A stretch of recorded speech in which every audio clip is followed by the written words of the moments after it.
Hello, everybody. It's Sonia McDonald, and I'm the CEO of Leadership HQ and the recently launched platform called the Leadership Collective. You must check it out. It is amazing, but I'll explore a little bit about that later on. Today, I wanted to talk about some of the biggest mistakes leaders make, and it's probably you. And I'm not saying I'm perfect either. I have definitely made my fair share of mistakes over the years, particularly early in my career where I was promoted into leadership roles and I thought I knew how to lead and I didn't know how to lead. And I think even during this space, right, I have been living and breathing the leadership space now for gosh, over 17 years. And I'm going to share what I think is the biggest mistake, but there's lots of others as well. And I want you to think about, if you make any of these mistakes, choose one and work on it. Just work on like baby steps, like one thing maybe per month. And think about, again, how can you build habits? How can you build this skill? The number one thing that I think leaders make in terms of like the biggest mistake is communication. Absolutely, communication is the biggest mistake.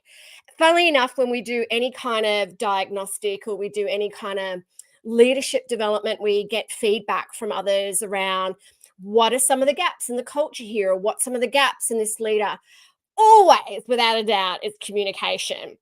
So what are some of the things that leaders do wrong here? So some of the things that they do wrong, absolutely, that they do wrong here are things like lack of clarity.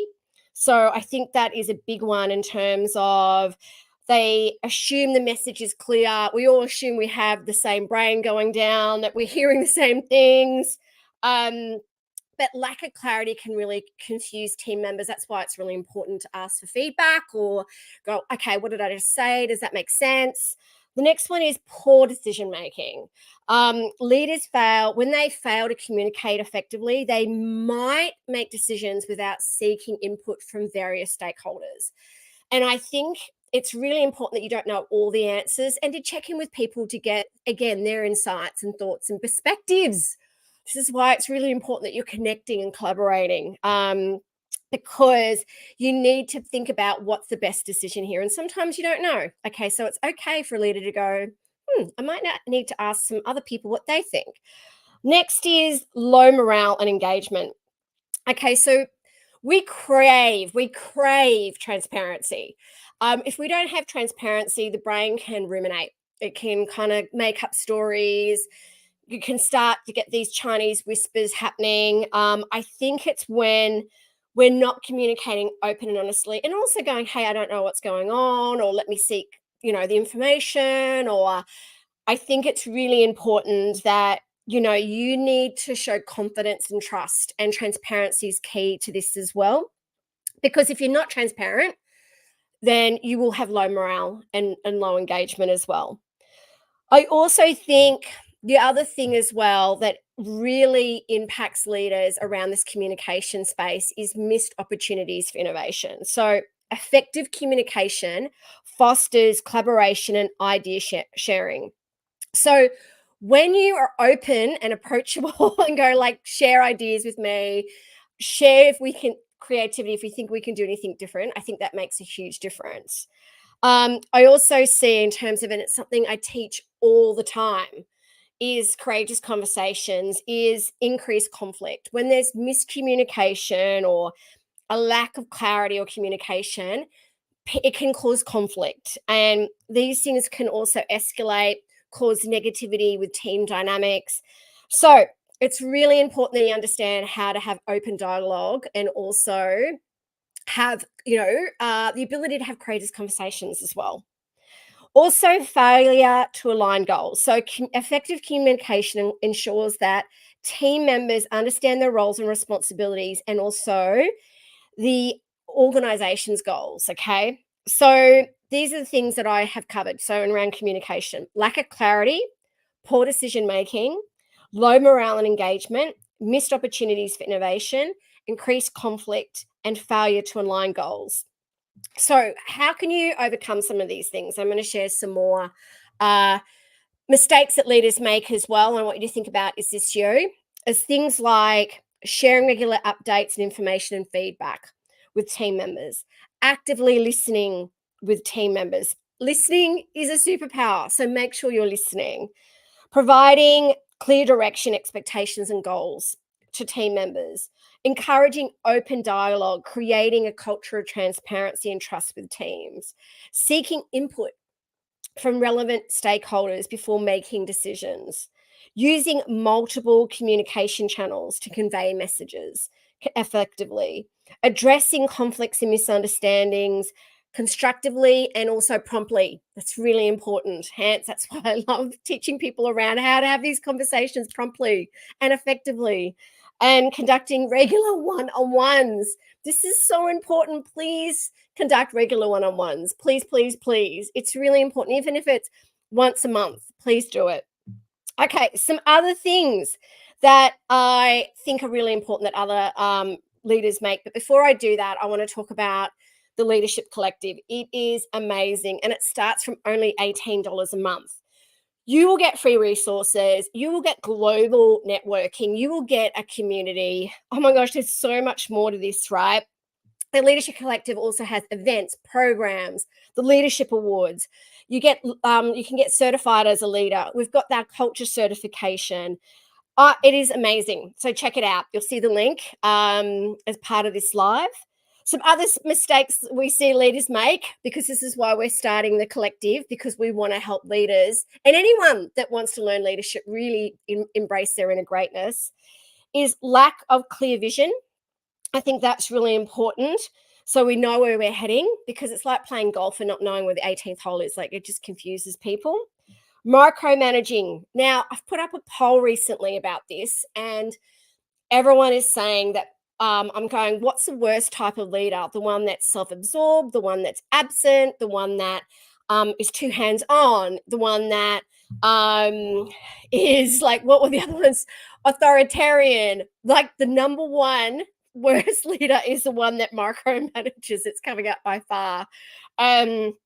Anyway, no one loves to be micromanaged, because even from a neuroscience perspective, the brain feels like you're walking down a dark alley and someone's following you. And no one wants that, right? Not providing enough feedback. So it's really important that you're giving feedback, but also receiving it. So giving and receiving feedback. Like, hey, give me some feedback. I think that's really important. Ignoring team dynamics and group culture.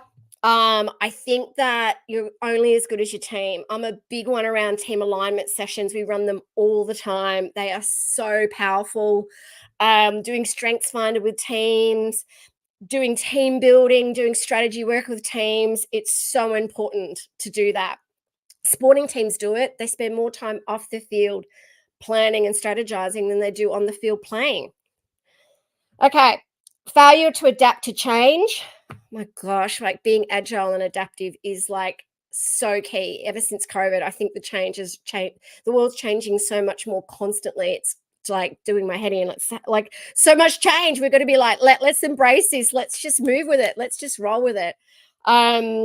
Because it also you can miss opportunities as well. Inadequate recognition and reward.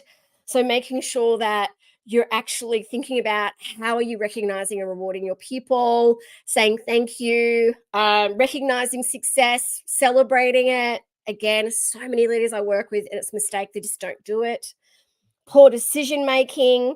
Again, they're not making enough the right decisions or effective decisions, because they're not getting enough data. They're not connecting and getting enough input from others.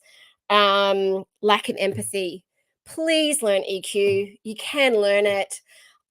Compassionate empathy. Empathy is the new leadership style, so please learn it. Have your courageous conversations. That's another one. Make sure you invest in team and leadership development for yourself and for your team. It is easy, and there's so much stuff that you can do for free. Sign up to the Leadership Collective. It is so cost effective, and there's so much great content there. Setting unrealistic expectations as well. So I think it's really important that you think about your goals, and are you having unrealistic expectations? Are your people having burnout or stress? Inconsistency will just frustrate employees in your team. So make sure you reflect each day and think about your behaviors and your actions. Again, ask for feedback. Ignoring work-life balance. Now, this starts with you. You need to lead by example here. So are you taking care of yourself? Are you making sure that you're putting the rocks into your time and prioritizing things that are really important to you? That work-life balance is really important, and recognizing that you're creating that and really harvesting that in your team and your people as well.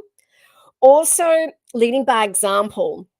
So making sure that your values align, you know your values, you have that integrity. Don't do one thing, or don't say one thing and do another, right? So integrity is like the center pole of leadership, integrity and honesty. And finally, overlooking D and I, like really think about prioritizing diversity inclusion, right? I think it's really important because we could be alienating great talent. So there's a couple of things there. Think about, are there anything that you are making mistakes there around communication, right? Not having a clear vision, micromanaging, not providing enough feedback, ignoring team dynamics and culture, not doing enough team development, team building, failure to adapt to change, not being agile enough, inadequate reward and recognition, how you're motivating, inspiring others, poor decision making, lack of empathy, compassion, EQ, all these things that we can help with at Leadership HQ and as via the Leadership Collective. So make sure you reach out to my team and check it out, the Leadership Collective. Avoiding difficult conversations. We can teach you skills in this. Watch out, there's a masterclass around how to do courageous conversations in the Leadership Collective. Unrealistic expectations, inconsistency, ignoring work-life balance, failure to lead by example. My gosh, there's so much here. Ignoring D&I, diversity inclusion. Are you making any of these mistakes? If you are, choose one. If there is only one, think about how can you sharpen your saw there. If you would love anything that we can help you with to help you with any of these mistakes or to build any new skills and habits, please, please, please. We love helping people. We love helping leaders and teams with their leadership to build their inner greatness and skills in this space. I promise you, if I had a time machine, if I had to share something with my younger self, I would say to her, please learn this stuff now. It will make the biggest difference in your career and life. So please reach out. Don't forget to check out the Leadership Collective. It is amazing. Contact the team at Leadership HQ if we can help in any way. So go to theleadershipcollective.com.au or leadershiphq.com.au. Reach out to me here, post a tag or a comment. We are always here to help you. And remember, leadership is an attitude, and always stay kind and courageous. Thank you for watching. Thank you for listening.